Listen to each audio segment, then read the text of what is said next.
Howdy, everyone. Welcome back to another episode of Texish, the show about some things Texas. And some things not. We've got another really fun episode in store for you today. Honestly, I've been looking forward to the segments we're doing all year. So this is going to be one of my favorite. It's going to be a freaking great episode. I'm excited. Tito's and Shiner, gonna be an all-nighter, and I just might find her at the Whataburger line. Dance halls and women, but man, I'm wishing that I was fishing by the river tonight in Texas. But I think it's probably time for your favorite part of the podcast and our favorite not sponsors. Seth, who's our first not sponsor for today's episode of Texish? Our first not sponsor for today's episode is country music. Country music. Are you a sad boy? Country music. Or are you a happy boy? Country music. How does somebody understand heartbreak and happiness on the same level, and yet somehow half the country hates it? Country music, the only genre of music where you can compare a teenage girl to a bottle of beer and somehow it makes them happy. Country music. Sometimes you want to take a road trip that matches your music. Country music. Is it Texas country? Is it Southern country? Is it Nashville country? It's literally like barbecue. There's all these different styles, but blonde chicks love it. Country music. Whether you're going to Amarillo by morning or you're southbound on I-35, it's country music. Is it Charlie Crockett or Josh Abbott? We don't know. Country music. From rock and roll to blues and soul, it's country music. That was a good line. That was a good line. Thanks. From Friday Night Lights all the way to the stages of the Grand Ole Opry. Country music. Are you getting dick down in Dallas or just hanging out on the bayou? Country music. Do you want to get down dancing or do you want to get down dirty? Country music. Just a bunch of white people singing about farms that they've never been to. Country music. Who's our second not sponsor? Our second not sponsor for today's episode of Texish is a fine Texas institution, Whataburger. Whataburger. You want to do a line of cocaine with Co Wetzel at 2 a.m.? Whataburger. You just want to feel good while feeling bad? Whataburger. Did you strike out at the dance hall or did you strike in? Come to the drive-thru. Whataburger. It's the best bad decision you'll ever make. Whataburger. Not the only thing getting glazed with the honey barbecue chicken strip sandwich. Whataburger. Is it open? Yeah, it is. Yeah, it is. Whataburger. Making bad decisions after midnight since 1985. Whataburger. If you don't steal the number, you didn't go. Whataburger. That's such a funny thing that we do. There's no reason. It makes zero sense. We've talked about the Mount Rushmore of guests before. Mm-hmm.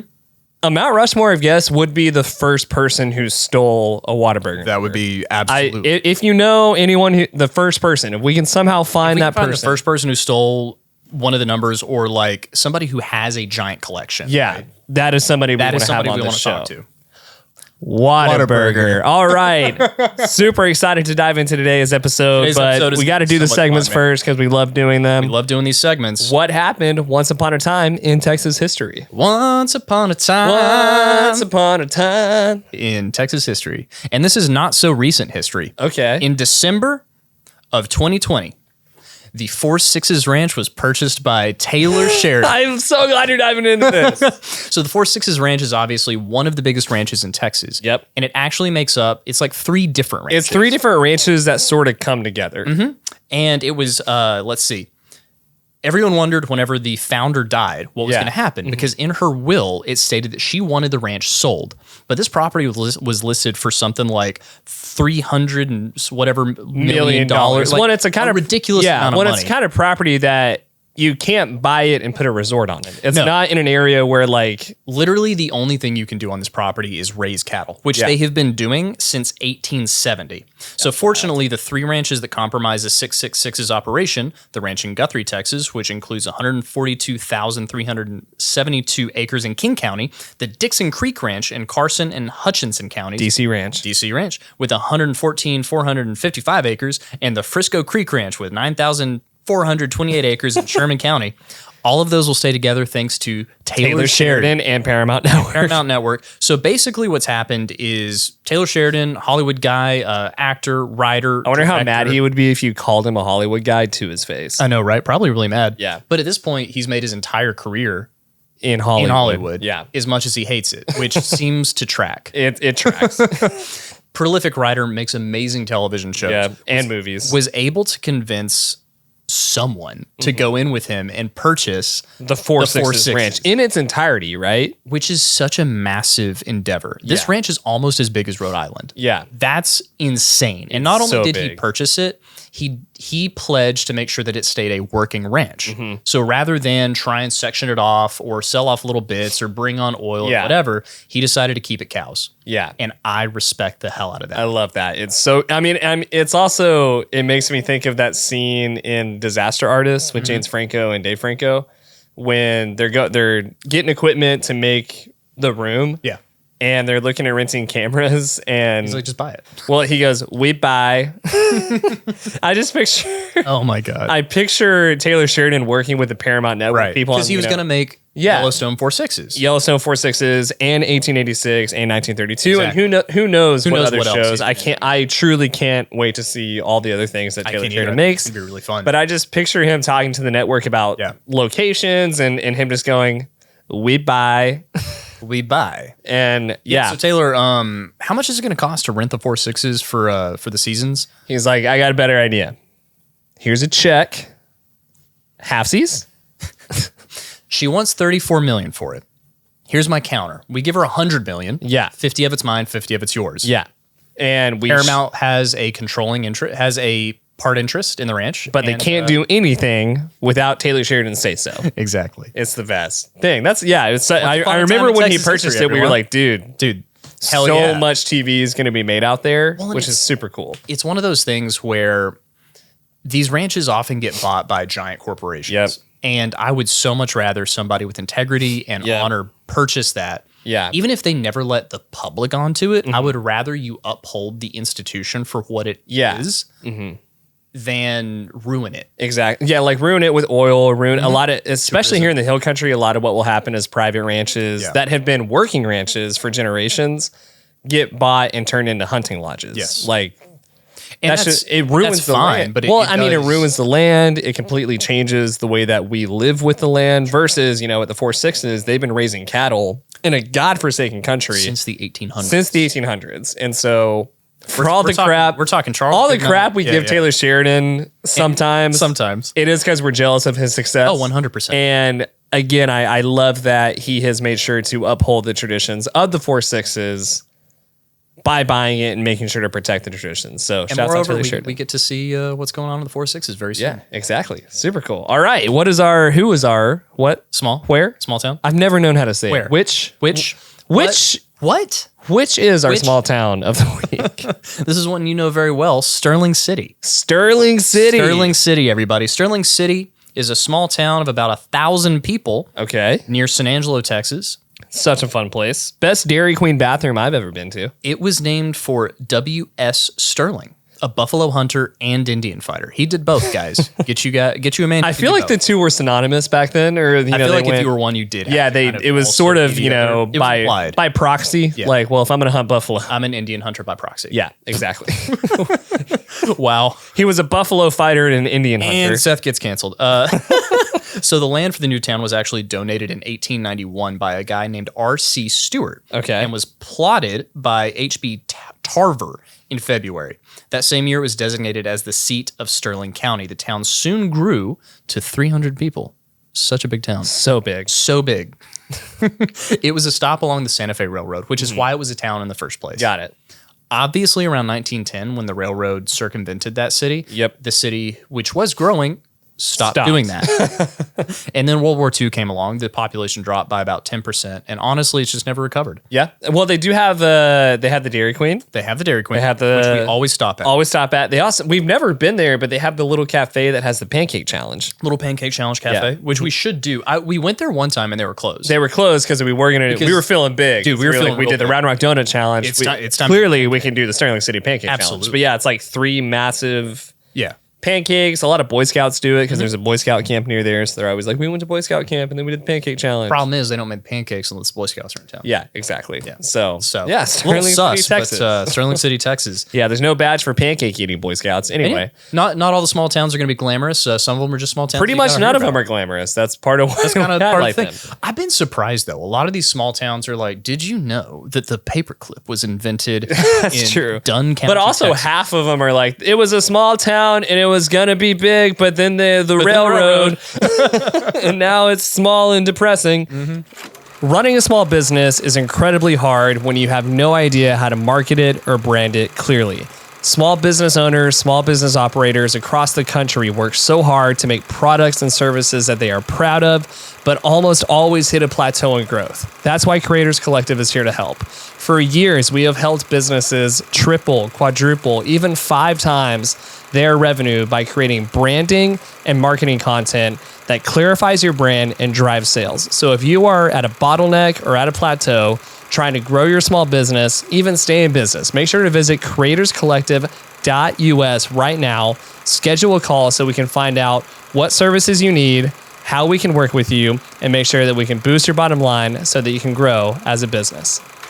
Anyway, want to hear about our Texas Bidet of the Week? Who's our Texas Badass of the Week? Our Texas Badass of the Week is none other than Jesse Lincoln Driscoll. Jesse Lincoln Driskill. Born 1824, died 1890. Jesse Lincoln Driscoll was a cattleman and builder of the Driskill Hotel in Austin, Texas. He was born November 4th, 1824 in White County, Tennessee, and had a big Irish descendants. But in 1857, he entered the cattle business. And for 3 years during the Civil War, he furnished beef to the Confederate Army and the Texas Rangers.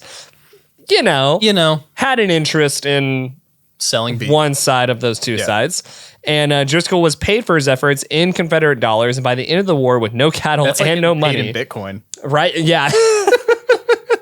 That I guess Confederate dollars were the 1860s Bitcoin. It was like, well, Do you think they had like Confederate bros who they definitely did post up at the bars? Yeah, Be they like, were. No, you got to get dude, you got to get Confederate. You don't understand. You need It's rebel dollars. decentralized currency. Rebel dollars. Rebel dollars. Yeah, freaking yeah. They probably had a dartboard with Frederick Douglass' face on it, just like throwing at it. Like, dude, you've got to. I don't support that. I'm just saying what it probably was happening. What it probably was. Yeah. Due to the fact that he was only paid in Confederate dollars, by the end of the war, he had no cattle and no money. So he had gone broke. He began to rebuild his herds. In the early days of the Chisholm Trail, Driscoll could be found driving cattle to northern markets with his brother-in-law, William H. Day. Driscoll was said to have been an adventurous drover and fearless ranchman, and through persistence, he became successful once again in the early southwestern cattle trade. Business fell off sharply after 1871 when permanent residents of Abilene and Kansas, the destination of many trail drives, became fed up with the cattle trade and the wranglers, because that the trade sort of came with debaucherous wranglers, lone cattlemen, and then also bandits. So violence Sometimes sort they were of the same people. followed this trade. So once all that fell off, in that year, Driskill moved him and his wife and 4 daughters and 2 sons to Austin, the westernmost metropolis in the state at the time, which is crazy to think. He also continued on in the cattle trade, establishing ranches in South Texas, Kansas, and the Dakota Territories.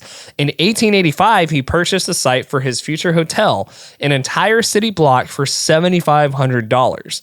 The Driskill Hotel opened on December 20th, 1886. For many years, it served as a social and political center in Texas society. The Driskill family lost their fortune in 1888 when a late spring froze on the northern plains and killed 3,000 cattle. What it's not saying here is he also gambled away the deed to the Driskill Hotel in a poker game. Just not mentioning that on this website. Yeah. But I checked. Weird. That's what happened. Payments on the hotel could not be met due to his gambling issues, and Driskill was forced to sell to S.E. McElhenney. Driskill died, some said, meaning most said, a broken man on May 3rd, 1890 of a stroke. Wow. Yeah. So that sounds like a wild life, right? Yeah. But then I think that was probably most people's life on a scale. Okay. Yeah, of course he made a lot of money and lost a lot of money, but I feel like in the 1800s, that was sort of the normal, like, You make money, you lose money, you drink, you die. That was sort I go of back and forth a the little life. bit because we hear about all these people that did these things. Yeah. And it seems, from our perspective, or at least mine, easier to get into these businesses. Yeah. It seemed a lot easier to just like... There was definitely less paperwork. There was less paperwork. Yeah. Obviously, you needed some startup cash. But I remember Yeah. reading Benjamin Franklin's biography, and pretty much every single chapter, whenever he gets to a new place, starts with the sentence, "I went to the bank to get a line of credit." Yeah. Basically, every time Franklin went somewhere, he was like, "Yo, cash me up. Let's get a go. business going." Well, even in like, Dollar bill." it's not a real story, but in Tombstone, they go to a new town and the whole goal is let's start a business. Let's start a business. And within a day, they Have a bar. Like, Setting up Texish LLC took 2 weeks. yeah. And that's an easy process. And that was More or easy. less, Shouts out LegalZoom, sponsor.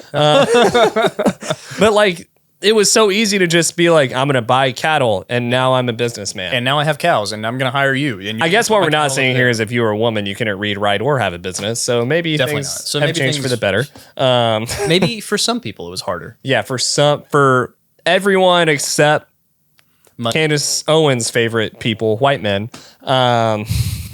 Oh man. Yeah. Yeah, I guess that would have been out for a little bit. Would have at been this out for, point. yeah, exactly. Yeah. I I wonder if we've gotten any feedback. probably not good. Probably not great. So, Driskill Hotel, visit it whenever you're in Austin, Texas. It's still a beautiful 2 hotel. haunted rooms. 2 of them. 2 haunted rooms. And the stairwell's haunted. And the stairwell's Because haunted. Driskill's daughter broke her neck. I'll just tell that story real quick. why- So let's go. part of what sent Driskill down in a spiral, other than him already being somewhat prone to risk and reward, as you can tell, there was a night when one of his daughters, or it was Sam Houston's daughter. It was Sam Houston's daughter was staying in the Driskill Hotel because, as we just highlighted, it was the center for social, political socialites.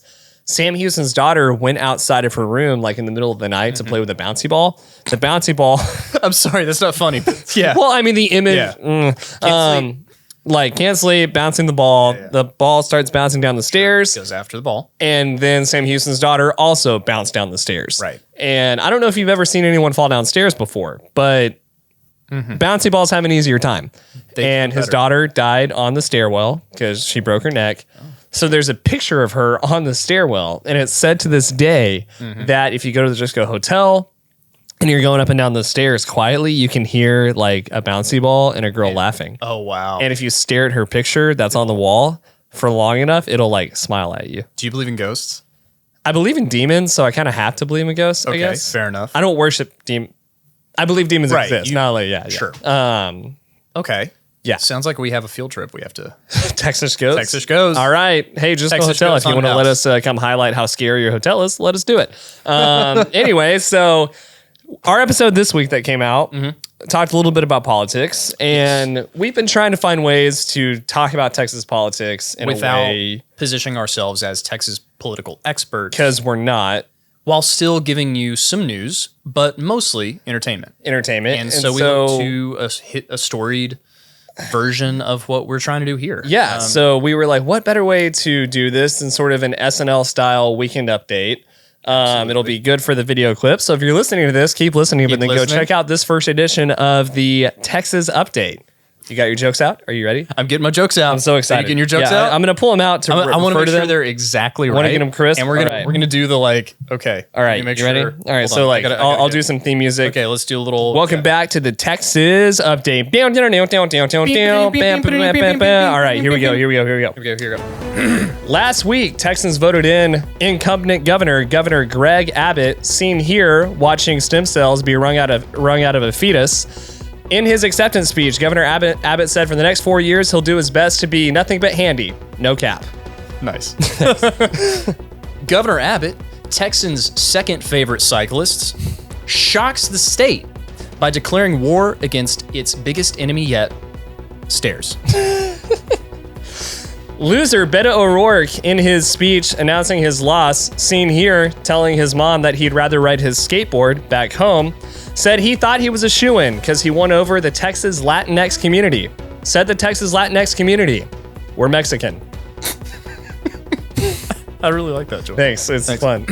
Many young Texans saw Beto, the new spokesperson for saltine crackers, as the hope Texas needed.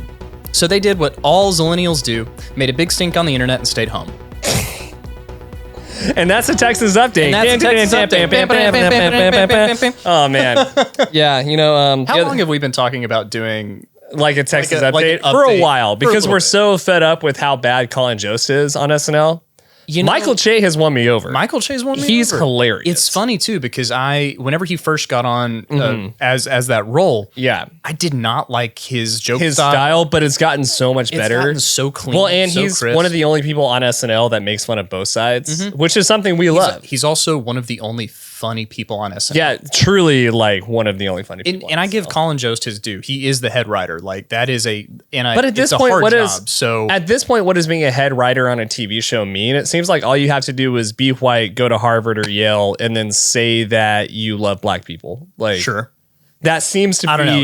It's that's more of like a showrunner thing now. But yeah, I get, but you know what? It I do it know what seems you like most writers' rooms are full of a bunch of like white people who don't have any minority friends, but Sure. then talk about how much they love minorities. right, because they don't want to get canceled. Exactly. There's a show my friend Krista's on Hulu. Check it out if you want to. Nice. It's called Reboot. Okay. And it's all about rebooting an old TV show. And Okay. they do a lot in the writer's room. And what's unique about it, I think, is they have, their young writer staff that the main writer hired. And Yeah. then the older writer brings his staff in. Okay. So you have a really cool dynamic. I like it. I written like it. out where you've Yeah. got all this tension and conflict. I love it. It's great. Anyway, so stay tuned for Anyway. more segments of Texas Update. We've just been giddy about doing those I know, jokes, that's just- so it that's was been a fun lot to of do fun. that It's like- segment. Abbott did win. Abbott did win. I honestly I wasn't shocked, No. but I was like, I thought it would be closer. I really I thought did too, but he really ran away with it. he rolled away with it. I did. Someone told me the other day, if Abbott's gonna roll over in his grave because of all the jokes y'all have made, and I was like, he'd roll forward. if anything. Yeah, so Terrible thought. because everything else has been fair. good up to this point. If they bury him in his wheelchair, does he go wheels first or do Or wheels back up. go back? Does he go wheels up? Wheels up? For the next 4 years, we'll find out if it's Find wheels out. up. Anyway, as we said in last episode, whoever wins, now we know who won. We do Yes. hope that as Texans, we can We can support come each other. together, support each other, work together. No matter what they're doing in that building here in Austin for the next 4 years, hopefully as citizens, we can do our part to come together. Remember that everybody, for the most part, is trying their best with the perspective and the background they have. So And we have to honor that. And hopefully we can all respect each other as Texans moving forward. Because really, it's not about what they want for us. It's about what we want for us. Exactly. So don't ever forget that. Yeah. We so- actually do have the power. Exactly. And now on to something that really matters. Yellowstone season. Dude, this is a Yellowstone stan podcast. gotta get my this is the buckle out. unofficial Yellowstone podcast. Now that I don't you're- care how much Paramount wants to sue me. Yes. We are the right Yellowstone podcast. We are the Yellowstone podcast. Welcome to the Yellowstone podcast. As we said earlier, I'm maybe Taylor Sheridan's third or fourth biggest fan in reality. Sure. But I'm so aggressively jealous of him. Of everything. Well, because of his jawline, his writing style is Really so nice. good. The way he's able to write dialogue is so beautiful and wonderful. It's very poetic. He also makes me laugh, not because he's funny, but just everything about him just makes me laugh. Taylor Sheridan's like a caricature. He really is. He's like he's like your crazy rancher uncle. Honestly, yeah. He's like the With an English degree. rancher who was a middle school football coach Yeah. in his first career and just decided he wanted to be alone, but also loves people. Also, Super fun. Season 5 came out. we've got the and first 2 episodes. Got the first 2 episodes out. What are your thoughts initially just on the first 2 episodes? Sure. What are your predictions? I just want to hear where you're at. Absolutely. Let's catch everybody up real quick. Seasons 1 through 4, a lot of stuff happens. Seasons 1 through 4, you've got to watch them to. And real quick, spoilers. Yeah. No, spoilers Okay, are going to happen. spoilers. If you haven't watched, that's your fault. It is. Yeah. But at this point, we're going to be talking about things that happen in, season 1, 2, 3, 4, all the way up through 5. Yeah. Into episodes 1 and 2. This is your last chance to turn off the podcast. Pause, go watch If you don't want Yellowstone, spoilers. catch up, come Okay. back. I feel like we've We've cleared established, that. yeah. It's So- also just real. It's funny to think that people, of all the things we've said, yeah. people will probably get most mad at us for spoiling stuff spoiling from something? Yellowstone, Maybe. which shows what we really care about in this. You know what? If that happens, it means we made it. Yeah. All right. Anyway. Okay. celebrate. So yeah, Yeah. just let's kick it off. All right, let's kick it off. So, end of season 4, right? Mm-hmm. We've got a lot of different things in play. Yeah. Casey's just come off of his little spirit quest. I saw the end of us. He did. He saw the end of us. Which we didn't know really what that meant. You've got Dutton running for governor instead of Son. Yep. Son. You've got the son having committed murder for the second time. For the second time. And getting caught for he's really bad at murder. He's bad at, of all the people. Jamie's so bad at murder. Yeah. And everyone else is so good at it. Smart. Like Casey's just like 2 in the chest, 1 in the head. Right. At all times. And then that person disappears forever. Yeah. Whereas he's just like, I did it in public. I know. Yeah. It's like, hey, Jamie, when do you think you're going to kill your dad? Well, you know what? We go to Starbucks every morning. I figured I would let it. I figured broad daylight. Just like, parking lot. Yeah, well, that's the other funny part is, in the shots in season 4 where he's buying the ranch and the river that his dad is sitting by when he kills him. Yeah. In the shot that's from the other side of that, the road is right It's right there. Like, it's like creek road. Anybody could drive by and So see. he just shot his dad without a silencer on the pistol in broad daylight right by a highway. And that's a really good scene. Yeah, it is. I actually really love that scene. I wish he would have shot his naggy baby mama while he was at it, but oh well. So many people he could have shot that would have been great. Yeah, but he had so many people he didn't. Yes, exactly. Well, I just know because now season 5 is right. That's the other part that Taylor Sheridan has to work on here is like, hey man, she showed up with a kid, yeah, and then he held him. And now she's not. Like, so where's the kid? What's going on? Here? So she's gonna show up, and the kid's gonna be this tall now. And speaking of kids that tall, yeah. So Rip and Beth kind of adopt that stray, right? Yeah. And end of season 4, he's maybe 4'5" and like 150 pounds, like a kid. Start of season 5, yeah, Carter. Puberty has hit this child. Yeah, like it's very clear truck. that Taylor Sheridan and Paramount Network have no idea how to handle child actors, dude.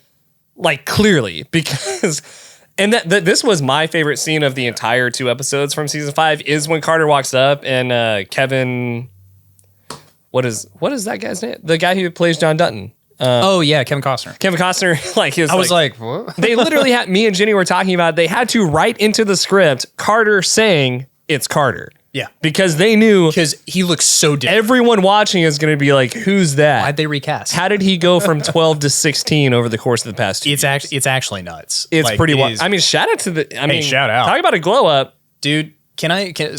Quick aside, you and I never really had that. Well, we had it from 4th grade to 5th grade. But it wasn't quick like that. No. We never had a year where one year we were 5'2" and the next year we were 6 feet tall. Yeah. That never had. We kind of steadily grew and then stopped around the end of middle school. Yeah. Right? Pretty much. Wrong. I've been the same height and shoe size since I was 14. Since I was like 13. Yeah. Whereas, these not kids, a lot's changed, guys. Yeah. Anyway, so Carter shot up. Massive. So a lot of I love that. If you grow a beard, you're fired. Yeah, exactly. So good. Such a good line. So good. I love crotchety Costner. It's great. It's so nice. As he gets older, the character. I love the character decision of John Dutton always being like, right? He's like always just kind of like,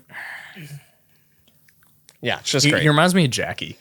A lot like our neighbor, and good friend, Red, Jackie Gillespie, shout out. So that's Carter. Anyway, season 4, Jamie shoots his dad.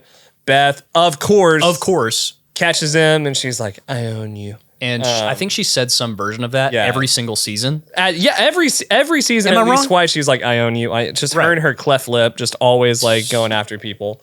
Yeah. So also, I don't know if you've noticed this season, her accent is slipping a little bit. She can't keep it. So what accent is that, by the way? So she's British. Is she really? Yeah. Like she's from Britain. Yeah. Like she sounds like she's from sound London. like you're from London. Really? So, yeah. But what accent is she doing? So I even remember in season 1, episode 1, she has it by the road. Like there's a weird accent she seems to have some type of I haven't looked into it deeply, but she seems like maybe she had a speech impediment at some point. Yeah. It sounds like it could have been that. Yeah. And she's also man, I hope I'm right about this. Probably not. But it seems as though she's struggling to maintain just like a neutral American accent. Yeah. And she tends toward a little Southern. Yeah. But I think they're all like, guys, we're in Montana. They don't talk like that. Yeah. Yeah, for sure. It's like, they're cowboys, but they ain't cowboys. Yeah, they're not. There's a reason when Teeter comes, they're like, what is she saying? Yeah. What language she speaking? I love that when Rip's like, no, she's just from Texas. She's just from Texas. Yeah. Yeah. So predictions, what's going on, right? We kind of set some characters up. Governor, Jamie.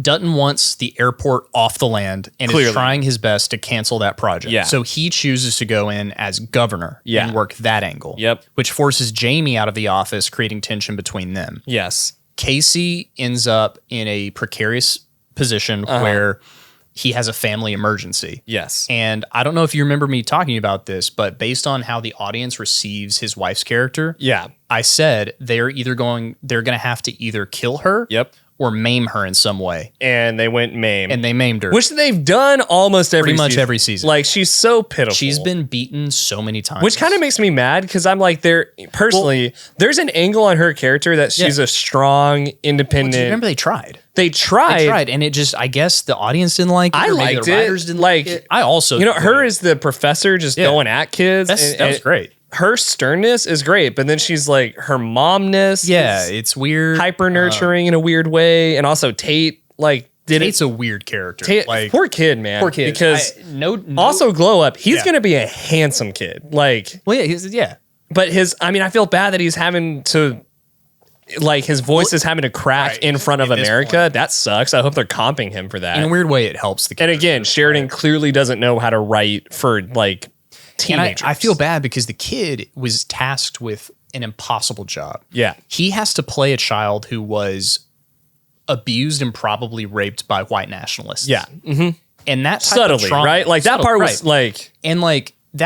that was implied, but they never talk about it. Mm-hmm. So it's on him to portray that as the character. It's on him to portray a level of PTSD that I don't. That only women who have been sold, children who have been sold into sex trafficking know. So in no way would I be like, you're a bad actor. No, I think he's a good actor. Great. I just think that character's so hard to play. Yeah. That there are instances where they're writing scenes for him and it's tough to navigate. Well, and then they also are it's clear they've taken Tate and Casey's wife and just sort of been like, y'all are going to be over here, the house. And that's just your life. It's almost like he bought the house so the writers could stop worrying about them. Honestly. Honestly. Which I do think Casey's wife could play a different role in the whole story. And I think she might. And maybe there was a version of the script that just didn't work. I don't know. Who knows? Anyway. There are so many She people. gets maimed. 10 minutes pregnant. She goes into labor. Case is away on a case. And she has to drive herself to the hospital rather than letting her 14-year-old drive. Little hole. Obviously, it's Yellowstone, so she gets in a massive wreck. Yeah, loses the baby. Ted Cruz was licking his chops at that scene, and loses the baby. Unfortunately, I'm just going to try and talk through that joke. Yeah, that was fun. Thank you. Yeah, massive traumatic event. For the entire. And again, I just don't like that the character of Tate could play a strong kid who sort of overcomes the PTSD.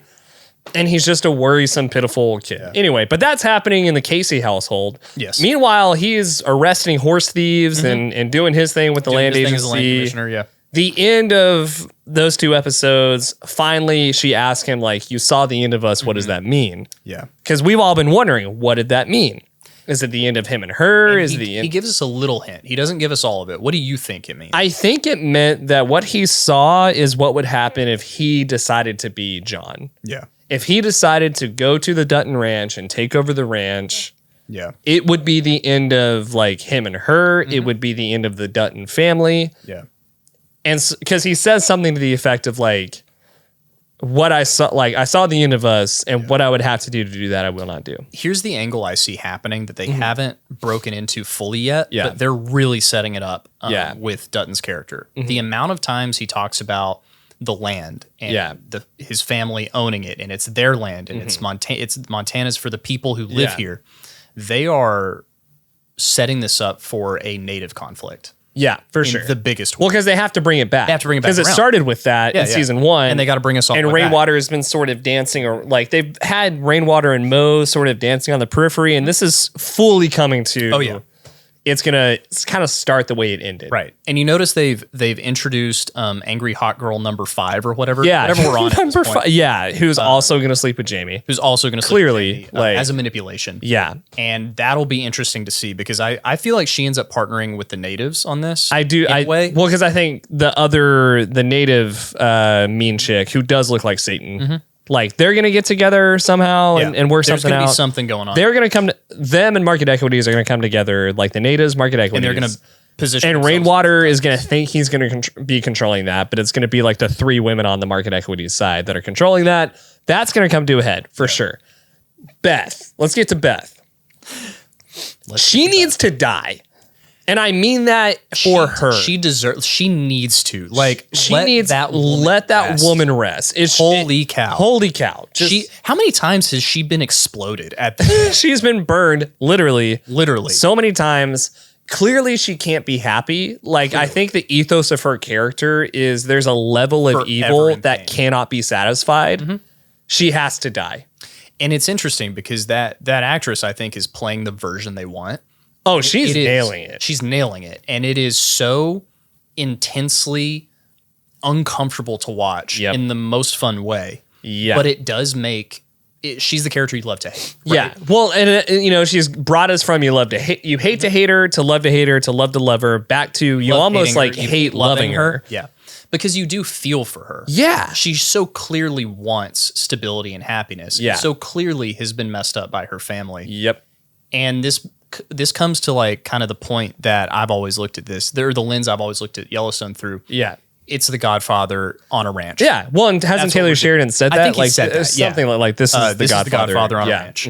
He must have said that. Yeah. There's no way. Anyway, and they are positioning. Jamie is clearly the Fredo character. Yeah. Case is clearly Al Pacino's character. He's exactly positioned it that way. Yeah, exactly. But yeah, Beth needs to die. Beth needs to for die. her own good.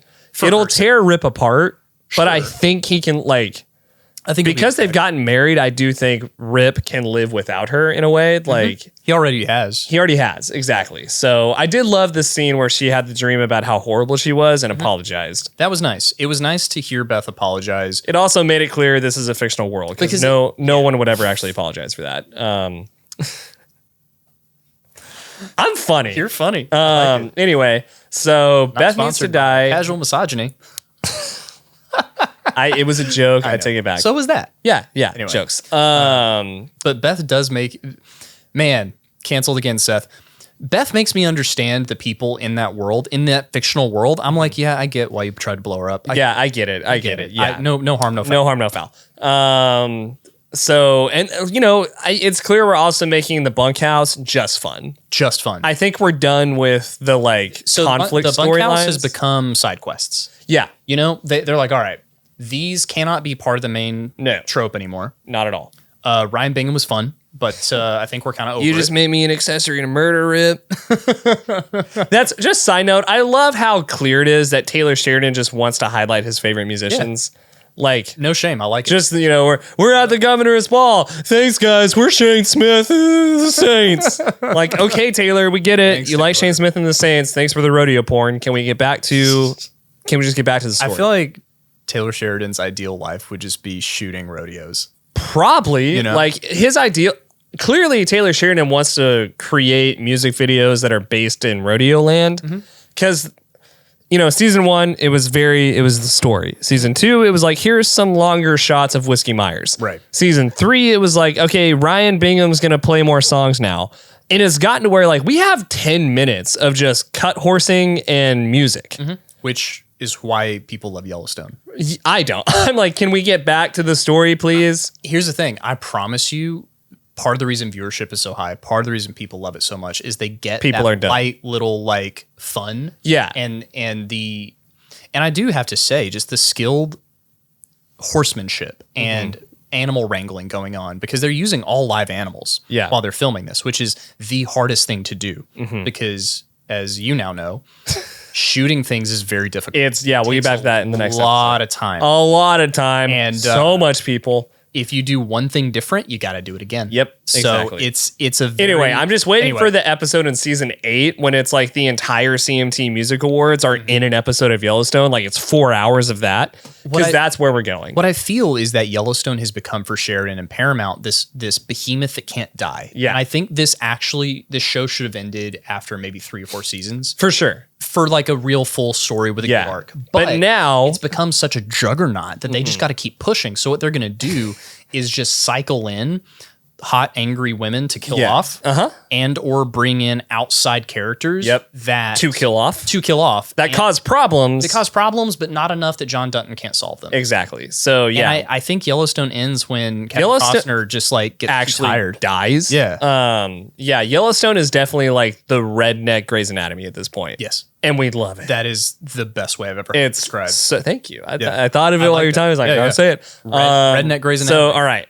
We're kind of talking in circles. Yeah, let's land the plane. Hopefully this is clear that we like the show. I love the show, and I love Taylor Sheridan. And that we're such huge fans of the world that Taylor's created. What are your predictions? Let's just do predictions, and we'll wrap it up. Yeah, for sure. Let's land this plane.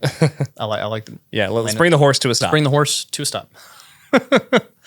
Let's circle the wagons. There we go. All right, predictions. How do we want to do this? By character or by event? Character / storyline. Like where we saw where the story started and where's it going. I like it. And who dies along the way. That's kind of fair enough. The way I see it, there's 3 main storylines. Yeah. You've got the political Dutton storyline where they're fighting with the what's the name? Market equities. Market equity. Yeah. They're fighting market equities over their land. Yeah. You've got the sub story with Casey and all the stuff going on in his life that sort of relates to that. Like fight. the land management side of it. Aspect and all of that. Livestock agent. And then right below that, so that's B story, you've got C story, which is everything going on in the bunkhouse and or around the ranch. Yeah. Right? That's kind of like Rip's storyline. That's kind of like anything we hear from Forey. You know, all of those. The inevitable Lloyd and Ryan. Maybe a little scuffle there. Maybe. Yeah. Although after that big one, I don't know if we see it again. Like, or some banter. Something will happen. I actually think they bring in somebody new to the bunkhouse. That they beat the crap out of, right? It causes some type of problem. Yeah. Then Jimmy's going to show up. Jimmy's going to show up for an episode and be like, I'm a cowboy now. What's going to happen is Jimmy's going to... Okay, prediction. We're going to go C to A. Okay. C storyline, Jimmy's going to show up with a new person. That new person is going to stay at Yellowstone. Jimmy's going to show up with the 4/6's version of Jimmy from season 1 and leave him at the foreign exchange program. Yeah. I like that. I think that's going to happen. Okay. I think that's going to happen. I believe that Rip and the kid are going to have a large arc during this. Yeah. I think we're going to see that kid go from, scared to confident. He's going to go from Jamie to Casey. Exactly. We're going to see him flip from who Rip was as a scared child to who Rip is now. Yeah. And we're going to see that relationship. And Rip might beat the crap out of this kid. And he might beat the crap out of And he'll swing back. More than once. Him swinging back is going to be the climate. They're going to get in a fight, and whenever the kid swings and hits him with his broken arm, that's going to be the that's going to be like, all right, that C storyline. You've got some stuff with wolves going on, so they're going to fight. That part was just like, okay, I guess we have they're like, we need more stuff for the. Clearly, someone named Taylor Sheridan has a problem with the wolves thing in Yellowstone. Yeah. Because we've now rented. Yeah. Anyway, so the wolf thing is whatever. That's just going to that'll end by episode 5. The main arc is with the kid. Yeah. B storyline with Casey and all of that going on. All of that. Yeah. I believe that Casey breaks from his family. Yep. In a dramatic fashion and starts to build a native resistance. Yep. Well, because him breaking from his family implies that he's on the native side. Yes. Yeah. So I see him building up a resistance to the land grab. Yeah. From the native perspective. Yeah. And I actually think that's what's going to save the Yellowstone Ranch at the end of the season. Yeah. Somehow. Those actions somehow. Yeah. All right. A storyline. This is... Jamie, this is Big Boy Dutton, this is Beth. These are the main 3 characters that we like to see circle around each other. Former governor is going to come in and S. John's D at some point, but... Yeah, but we know that's happening. Yeah, that's going to happen. Off screen. Yeah. Big A storyline, their goal is to turn back the private equity firm. Yeah. And keep their land. Yeah. What you're going to see happen is Jamie's going to... have a moment where he can either flip and join private equity or choose the family. Yeah. He's going to choose the family, but he's going to do it in such a way that it makes Beth murder him in some way. Maybe not literally, because I think we have to keep him around. Yeah. But she is going to do something that burns the bridge and forces him, after saving the ranch, to private equities anyway. Yeah. Setting up season 6 conflict. I like it. Okay. Dutton keeps his governorship somehow. Yeah. And Beth manages to turn the people of Montana against him. I can see that. Yeah. Beth. Those are my predictions. Beth is going to loose, but Beth is going to shoot herself in the foot. Yeah. Like this evil can only clearly work. somebody else will shoot her in the foot. Yeah, but clearly. I like it. I like all those predictions.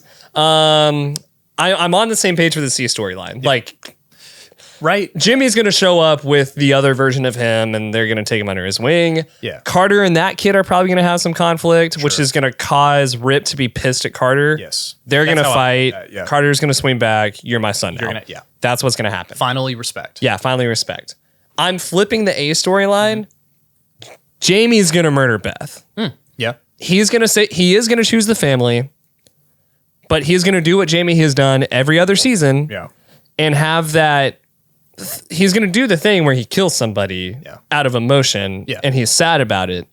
And it's going to be Beth. John's going to catch him trying to bury the body. Probably. That's how I would write that. Like, but so Jamie is going to kill Beth. And what, but here's again, the thing that I hate about him murdering people and them holding it against him is like, you guys have killed so many people for no. In season 1, you kill the mean cowboy and drop him at the train station, and it's like you're cool with it. Yeah. He kills his dad for trying to kill you guys, and you're like, now we hold it against. It's a weird, like, he's doing what you've raised him to do. Yep. And you're mad at him. And you're mad at him for it. So I think we might have you're surprised when you don't give him what you said you would. Yeah.